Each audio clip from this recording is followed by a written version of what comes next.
President Muhammadu Buhari has added his voice against proponents of restructuring of Nigeria by foreclosing the debate when he said there is nothing to restructure.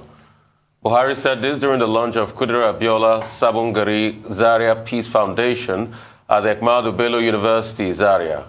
He said those who are discussing restructuring have nothing to talk about, noting that some of them have not even studied the 1999 Constitution, which he describes as about 70 to 80% the 1979 Constitution. Southern and Middle Belt Leaders Forum, comprising Afenifere Ohanaeze Ndigbo, and Middle Belt Forum have been at the forefront of conversing for the restructuring of the country. The president also said that he will not cede power to those who can't win elections in their domain. Nigerians have been urged to embrace diversity, coexist peacefully, and do away with any idea of secession. Notable speakers at the launch of the Kudrat Abiola Sabongari Peace Foundation in Kaduna said Nigeria's unity is non-negotiable. They're also calling for a review of the country's national security architecture to incorporate traditional rulers. Arise News correspondent Nisi Gabriel reports. 5 years after her death, Kudirat Olayinka Adeyemi Abiola, popularly known as Kudirat Abiola, is being honored for her contribution to Nigeria's democratic struggle. If things go wrong and the democracy doesn't work, then it means only one thing, that my father and my mother died for nothing. And there's no way I can let that happen. So this time around, we are going to assist the government to look for solutions to problems. The late Kudirat Abiola was born and bred in Sabongari, Zaria, and this foundation is launched at a time when Nigeria is bedeviled with insecurity, secessionist agitations, and a myriad of others. Community leaders can also serve as early warning agents, and they also serve as fast responders. If there is a problem in the community, people run to them. If there is fire, death, birth, they are informed. So they now lead the community to finding solutions. But my position is we are neglecting all of this. President Buhari's representative says agitators of secession should redirect their energy to demand the implementation of local governments and judiciary autonomy. So one of the things that will bring back peace in our community and in our nation is that autonomy must be respected, and I will urge our governors to respect that constitutional provision. Mr. President is emphasizing on that message, that this nation under his watch shall remain as one Nigeria. All those hotheads talking about separation and other things, they are very, very much ignorant of history, and they are very, very ignorant of war. It's believed that the lack of proper knowledge of Nigeria's history is responsible for several breakaway agitations. That is what they call civic studies. Even that civic studies and government, which tend to replace history, is not well taught in any of our primary and secondary schools. And because, you see, if you don't know yourself, you will not appreciate yourself. That's the essence. You understand?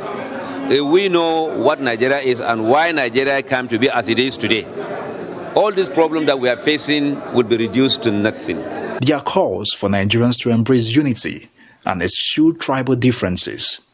The Kudrat Abiola Sabongari Peace Foundation aims to ensure that the vision of democracy and the struggle of Nigeria's heroes past is not in vain. Nisi Gabriel, Arise News, Kaduna. All right, thank you so much for that report, Nisi Gabriel. Tundu, your views?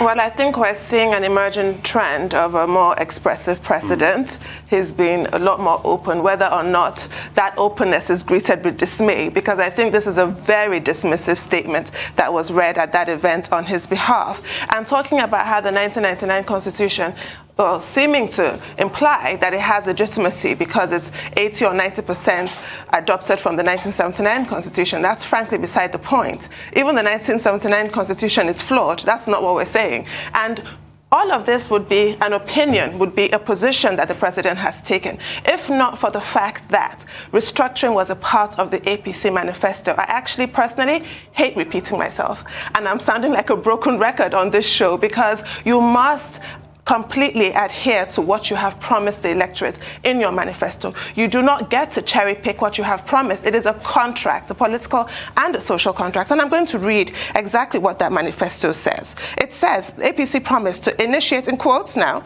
initiate action to amend the Nigerian constitution with a view to devolving powers, duties and responsibilities to states in order to entrench true federalism and federal spirit. So the president, it's unfortunate that 6 years later, he decides that he doesn't need to adhere to this and then is now being dismissive of voices legitimately calling for APC to fulfill the election promises and saying people who can't win elections in their own domain. I don't know what that means.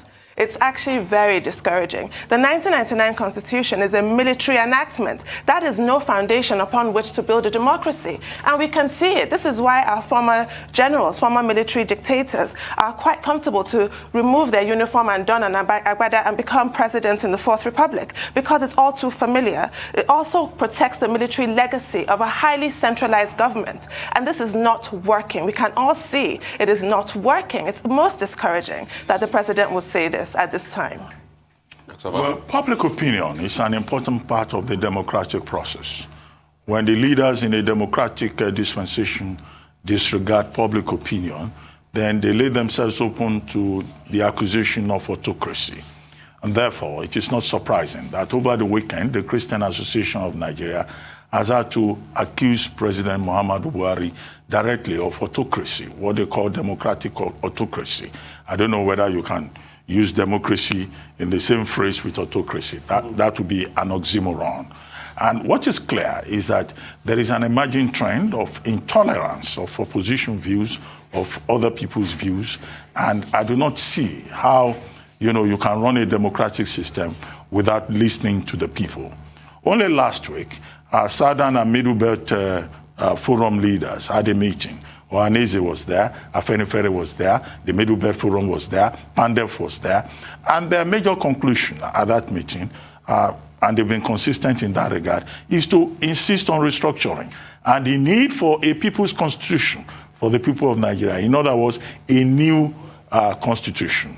But what the president has done at this Kudirat Abiola Foundation event at Ahmadu Bello University's area is to just say that all these people, stakeholders from different parts of the country who are calling for restructuring and a new constitution, do not know what they are talking about. It talks about people are calling for an obscure conference.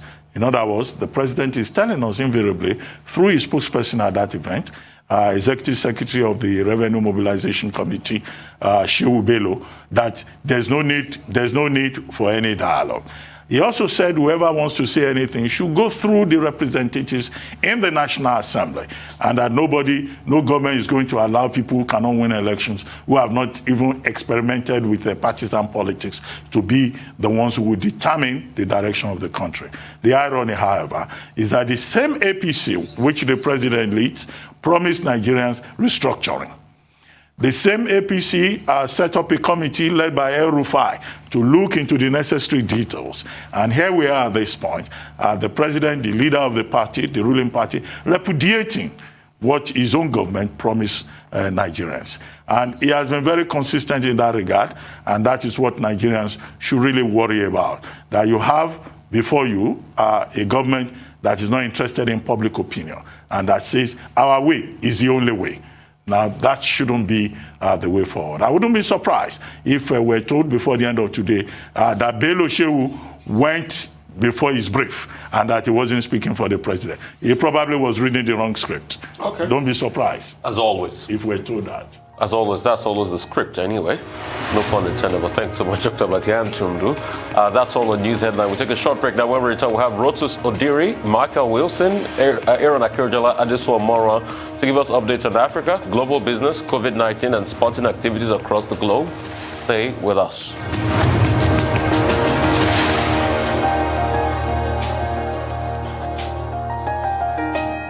Welcome back to the morning show here on Arise News.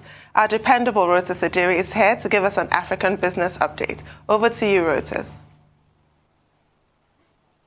Good morning, Tundu. Good morning, Doctor. Good morning, Rufai. Good morning to all our viewers. For the African Business Update, really specifically, we're looking at the MSME clinic that's being hosted by the federal government of Nigeria this week. It kicks off tomorrow. This was inaugurated by Vice President Osibanjo about 4 years ago in 2017. And there's a lot of focus on MSMEs, micro, small, medium enterprises. Now, it coincides with the United Nations General Assembly declaring June the 27th as World MSME Day. And so on that particular day, there's going to be an awards night. So tomorrow, Tuesday, kicks off with a national clinic, an MSME clinic. They'll be talking to MSMEs about access to finance, networking, and so on and so forth, giving them resources that they can use to access that. On Thursday, there's going to be a national discourse at the National Export Promotion Council building in Maitama in Abuja. The clinic is in Jigawa. Tomorrow's clinic, Tuesdays in Jigawa.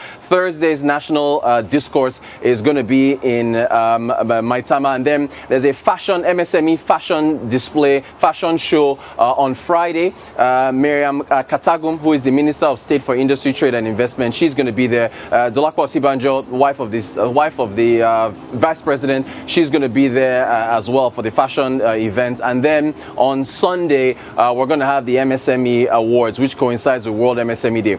Interestingly enough, I think there should be an Instablog post which this was promoted on. The federal government essentially engaged the services of Instablog. Instablog has about 3.6 million followers on Instagram, so they are, and kind of an influencer. They post a lot of viral videos and so on. They have a large audience.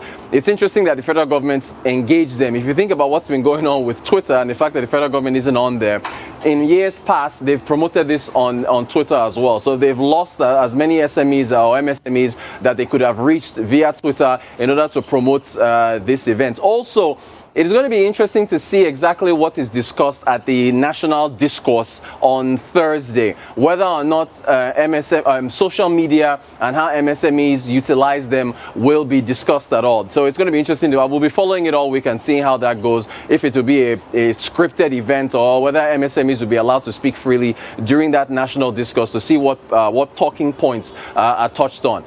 We move to aviation. There was an incident on Friday. The Murtala Mohammed runway lights suffered a fault, and as a result of that, British Airways and a number of other flights couldn't land on Friday evening. They had to divert their flights to Abuja. British Airways sent out a notice to its passengers saying that unfortunately they wouldn't be able to land in Lagos. They have to go to Abuja. There was going to be a bit of a delay. They said it was some quote-unquote infrastructure issues. We understand the runway lights didn't work. Now, of course, someone from the FAA did come out and say later on that the lights had been restored. But if you think about the lost time, the impact of not being able to land, people being diverted, this is, it brings up the case of whether or not these public airports should be privatized, and then again, what it is that private investors want to look forward to before they come in and privatize most of these airports. Lagos, of course, gets a lot of traffic, but then if you think about airports in other states, this is one of those infrastructure issues that step up. Finally, Kenya is resuming flights to London on the 26th, I believe this Saturday. Remember, the UK placed Kenya on its red list back on April the 9th because of the COVID outbreak there. Kenya rushed out and said retaliated, and they were banning flights as well from the UK. But this July through October or so is very important period of tourism for Kenya. The Masai Mara migration of wildebeest. A lot of people are going to be flying in for safaris and so on and so forth. And so Kenya needs that money, and they need folks flying in from the UK especially. So it's looked at as that's probably the reason why they've allowed those flights to resume. By the way, Kenya Airways suffered a $330 million loss last year, I think for the last 2 or 3 years. So it wasn't a very wise decision, but I guess maybe national pride or something is what caused them to retaliate. But that's our African business update. Right, great insight. Happy about Kenya Airways coming back after quite a while. The debt issue is still there. And Kenya Airways and South Africa Airways are poster boys for, or poster institutions for not for government not even dabbling into the business of owning an airline, because it's very, very cumbersome to manage, and the downline on the finances is so much. I'm excited that we're having an MSME week. Why? Because we don't stress this enough. There are 90 million MSMEs in Africa, and 45 million come from Nigeria. Nigeria is the most entrepreneurial nation on the continent. Half of the MSMEs and SMEs in Africa come from Nigeria. So it's a big catchment area that we should look at critically. And back to the airport issue, Rotus, the question is, why can't we just privatize? I mean, if a Nigerian, Adebayo Ogunlesi, could run Gatwick effectively and moved on to do other things, why is this rocket science, really? Well, very quickly, let's start with Kenya. On April 9, UK placed Kenya on the red list for the obvious reasons of COVID. Other countries were placed on that list. Now, if you look at the EU, what has been done with regard to the EU only last week announced what is called a white list, on the basis of which it removed some countries from the red list. What they have in the UK is the green list. So as Kenya being taken out of that red list, Nigeria is on the amber list for the UK. So is this reciprocal action? You know, I don't have the details, because in diplomacy, in this kind of situation, what you do is reciprocal action. Or is it that Kenya Airways finds itself in such a difficult situation that he needed to just, suspend his own reciprocity to allow movement to the United Kingdom and make revenue along the lines in which you have indicated. Now, it's also important to know that the United Arab Emirates in Dubai, they've removed the ban on Emirates flights from Nigeria, or from Dubai also to Nigeria. And I know that at a point before now, the Nigerian government was also protesting, and I think we placed a ban on Emirates. Now, the countries that the United Arab Emirates has removed from its list of banned flights includes India. And Emirates Airlines flies regularly to India. Is Nigeria also going to take reciprocal action and then say, okay, Emirates Airlines now can come to Nigeria? How about this Delta variant? A flight that goes to India will probably also come to Nigeria. But the devil is in the details. They're saying that, yes, Nigerians can come in. They don't have to face the same restrictions as persons from India and South Africa. But then, I think the NCAA should look into what is best, or in other words, the federal government should consider what is in the best interest of the average Nigerian. As for runway lights, well, safety is everything in aviation. We understand that the situation has been fixed at the Lagos airport, but should it even have happened in the first place? No.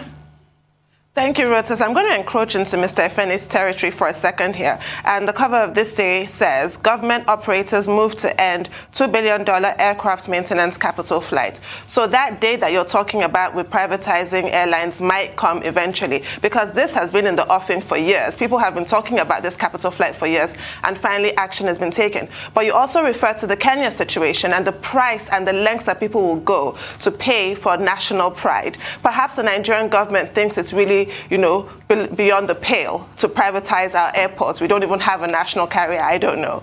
I'm nervous about the maintenance schedule. I've always been a nervous flyer. So it really makes me wonder, is there some kind of a maintenance schedule? Is it properly adhered to? Who monitors that? Or is it just really rickety infrastructure, which we tend to have in a lot of situations? What do you think it might be? Because it's actually extremely worrying that this even happened. Like you said, whether or not it's been fixed, like Dr. Abati said, is really beside the point. It should never have happened. Right. Indeed. I know we're running out of time, but well said, Tunde. Thank you, Rotus. Moving on to more business updates, Michael Wilson joins us now from London. Good morning, Mr. Wilson. Morning, where the nail-biting continues, really, after what the FOMC said last week. Then another Federal Reserve officer, this chap called James Bullard, has said the Fed might need to raise rates in late 22 instead of 23. And that's really spooked everybody, certainly spooked the Asia markets this morning. Mr. Bullard is a well-known hawk, and shares in Asia Pacific dropped. Shares, particularly in Japan, down about 4%. Paired some of those losses later on, but the likes of Nissan, Honda, Fanuc, Mitsubishi, Mizuho Financial Group, fairly across the board, these kind of reflation plays that were happening previously are now not, and people are very worried about some rise in interest rates. Again, I think it's a long way away, but doesn't stop people worrying about something. And the Hong Kong down, Hang Seng down as well. As far as Apple Daily is concerned in Hong Kong, a lot of media commentators are saying that the closure of it, which it's entirely possible that it might do, it would undermine the former colony's reputation as an open and free society, and send warnings to other companies as well. The chief editor, Ryan Law, you just saw him there, and chief executive Chen Kim-sung were denied bail on Saturday after being charged with collusion with a foreign country. Let me recap what happened in the United States then. And really, over last week, Wall Street stocks had their worst week for around about 4 months after all those comments we've been talking about. Investors shifted out of most of the popular trades, basically. Even the small cap Russell 2000, which I happen to think is a good indicator, showed its heaviest loss. So basically, in the week ahead, whatever the Fed says dominates it. We're going to hear from Jay Powell, the chairman of the Fed, tomorrow, because he will appear before Congress tomorrow.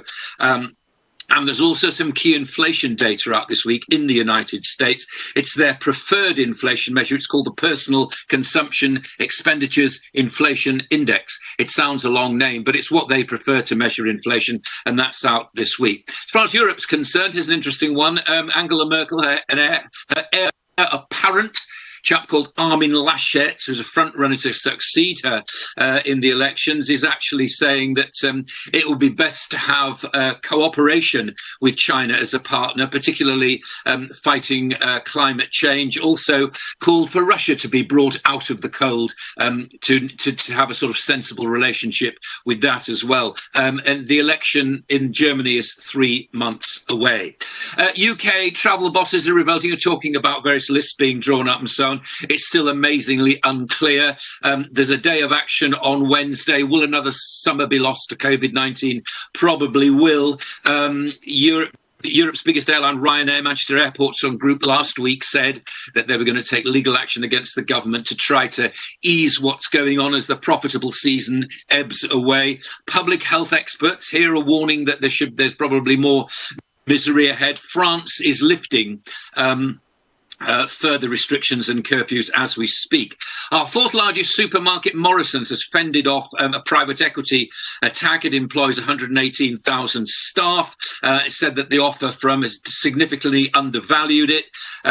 It's also this private equity company has also been nosing around another of quite a few other retail targets within the UK, so it may come back. UK remains on top for financial services. This is ahead, it has to be said, though, of the UK being excluded from European financial markets, but it's getting £1 in every 5 of global investment. But again, I think that things will change once we lose that free access to EU markets. UK shipping bottlenecks. Now, I know the Suez Canal blockage was cleared, but cleared only really in inverted commas. People are looking at 8 times container costs now, and lots of delays as far as trade's concerned. So that's affecting imports and exports, quite honestly. Again, something which won't be cleared up probably till the end of the year.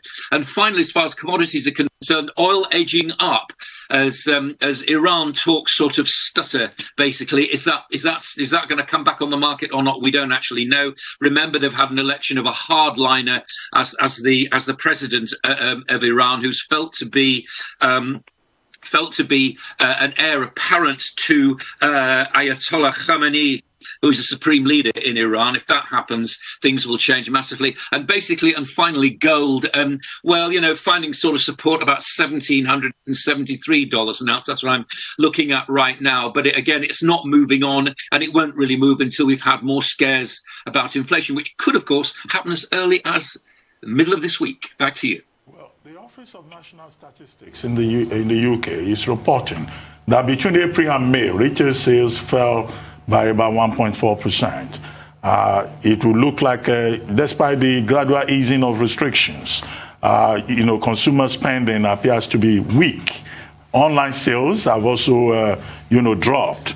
And the projection is that by the fourth quarter, in fact, we could see even more disturbing, figures. Now, what do you think is responsible for this? And how soon are we likely to see consumer behavior in the UK becoming normal? That's one. The second one has to do with Australia and China. Australia has gone to the WTO, I think on Saturday, over tariffs on wine. And Scott Morrison, Prime Minister Scott Morrison, is sounding humble towards China for the first time. He says they're willing to negotiate. But will China be willing to negotiate, particularly now that China in Nizingia is trying to build its own, wine industry to move it from being the sixth largest exporter of wine to, a much higher grade. Okay, Chinese wine, first of all. Yeah, good luck to them. I mean, we had a breakdown of the French monopoly system when we started to what we call New World wines in our supermarkets, New Zealand, South Africa, Australia as well, of course, which are intensely popular. I think it's about price, really. I think they'll be slightly skeptical of Chinese wine because they don't know anything about it, but they will, because China will market it, as it always does. And I suspect it probably will be quite successful. But it'll be a few years off, I think, before that happens. As far as the WTO is concerned, well, who has got a big job on her hands, hasn't she? I mean, she needs to redefine the sort of overtures being made to China and indeed probably Russia as well, as the big powers renegotiate their trade deals, and also the big Trans-Pacific trade pact becomes operational, which it may do in a couple of years' time. These are long games, aren't they? I mean, but I think they'll be quite profitable. I am a firm believer in trade being universal and global, because that's the way the world is right now, and I would hope that some positive steps are taken, but not with tariffs, not with barriers, but with diplomacy. As far as the UK is concerned, I don't know really. Who knows? It's a complete guessing game. We saw the Chancellor interviewed last week about when he's going to actually pay for these huge amounts of money. He's saying he will make some decisions as the year goes on and more details become available. Typical politician's answer. He's got his eyes on number 10. Yeah, the OBR, but all these agencies can only operate on back information. They try to look forward, but all they can come up with is scenarios right now, not forecasts. I don't like scenarios much. They don't say a great deal to me. Unfortunately, I would still like to see some definite information to see what happens over the holiday season. As far as we're concerned, this season, £46 billion worth of money is hanging around, waiting to see whether it's going to be spent abroad, where our tourists go, or in this country if they decide to staycation, if they decide to stay here. That's a lot of money to be floating around. Until it actually settles, until it's actually spent, I don't think it's pretty worthless making any kind of predictions right now. All right, Michael, I mean, to the Chinese that are trying to make wine, I think it's best we tell them there's a huge difference between champagne and Prosecco anyway. Thank you so much for your time, Michael. For updates on COVID-19 pandemic, Adeso Moro does an excellent job as always. Adeso, how are you doing? Great to have you. Good morning. Morning, Rufai. Thank you. Good morning, Tundu, and good morning, Dr. Abati. Well, the coronavirus has killed over 3.8 million people globally and infected at least 178 million others. A vast majority of people have recovered from the virus, though some have continued to experience symptoms weeks or months after recovery. This is otherwise known as the long COVID. And of course, over 2.6 billion doses of coronavirus vaccines have been administered globally. Well, here in Nigeria, 0 cases were recorded in the last 24 hours in Nigeria compared to the 51 cases reported the previous day. It is unclear what is responsible for the 0 case, but we do know that weekends are usually slow in data gathering for agencies. There have been no deaths recorded in the last 24 hours, bringing the run to over 2 weeks since the country recorded a COVID-19 related deaths. When it comes to vaccination, over 2 million Nigerians have now received the first dose of the AstraZeneca COVID vaccines, while over 880,000 others have been fully vaccinated with a 2-dose regimen. And speaking about vaccination, as this remains uneven across the globe, China says it has administered more than 1 billion COVID-19 vaccines. Those doses are almost 40% of the 2.6 billion shots administered globally. A truly remarkable feat for China. But like many countries, China actually struggled with a vaccination campaign at the start. But the statistics released by China's National Health Commission shows that pace actually picked up significantly in May. Now, from May to now, over more than 500 million doses, which is half of what they've done so far, was done in barely a month. Beijing has also successfully contained the virus, but in recent times, there have been several recent local outbreaks in the north and south provinces of the country. But the data did not reveal how many people have received full vaccination out of those 1 million doses. As we know, just the Johnson & Johnson vaccine is the single dose at the moment globally.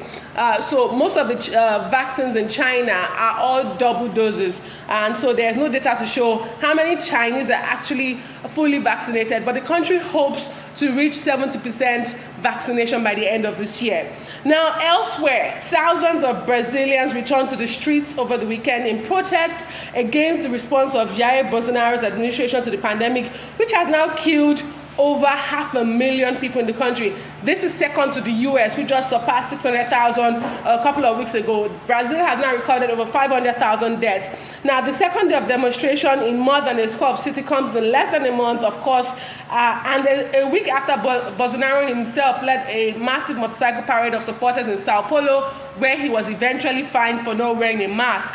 The demonstrations are getting bigger and bigger, and the COVID crisis is breaking records in the country, I must say. Finally, the US has sent 2.5 million COVID-19 vaccines to Taiwan, and that's more than triple its initial pledge of 750,000 doses. Taiwan at the moment is currently dealing with an unexpected outbreak as it struggles to meet up with vaccinations.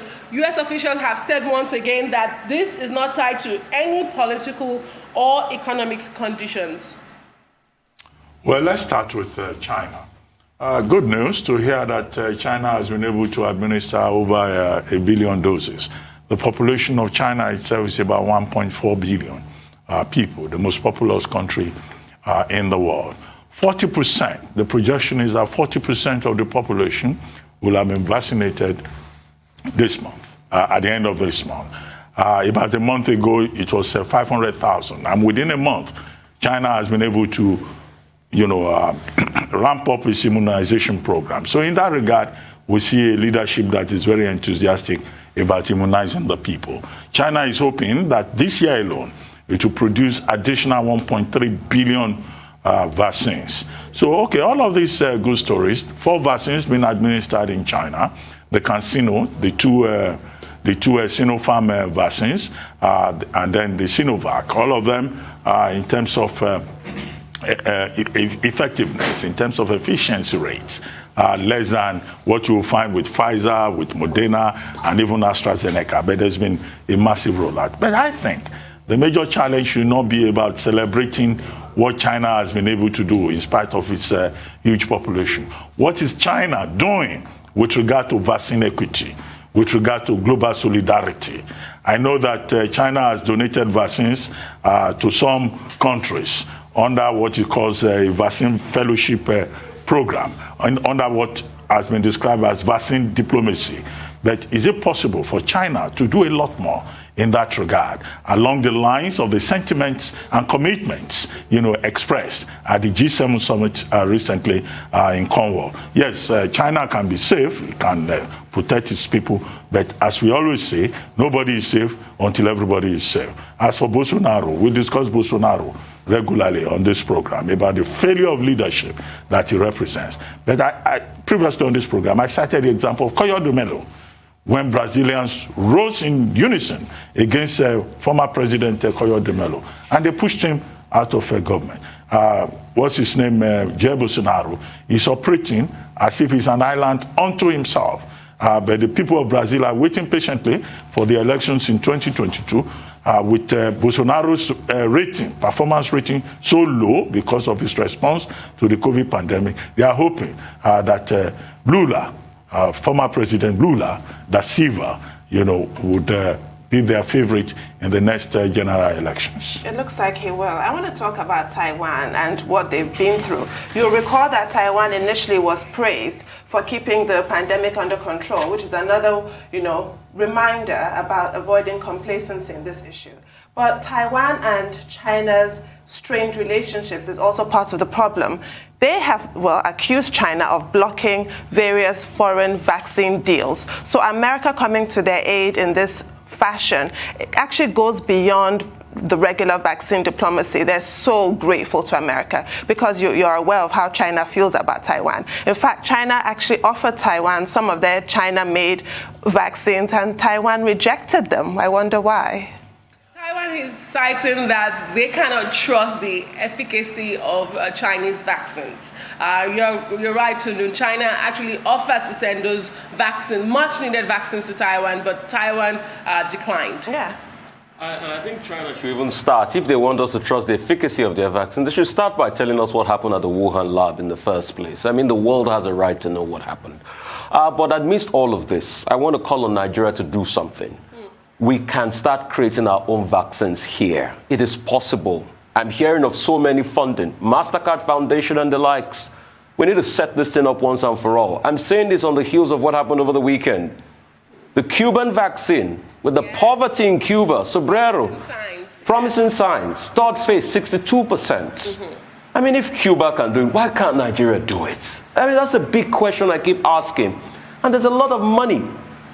The Institut Pasteur in Senegal, for instance, is looking at those funds to come in so that they can start churning out vaccine from there. It takes years of investment, years of research and development. But we can start now. Let's start by collecting the money now and doing something and looking at those candidates we have. But thank you so much, Adesu, as always. Thank you, guys.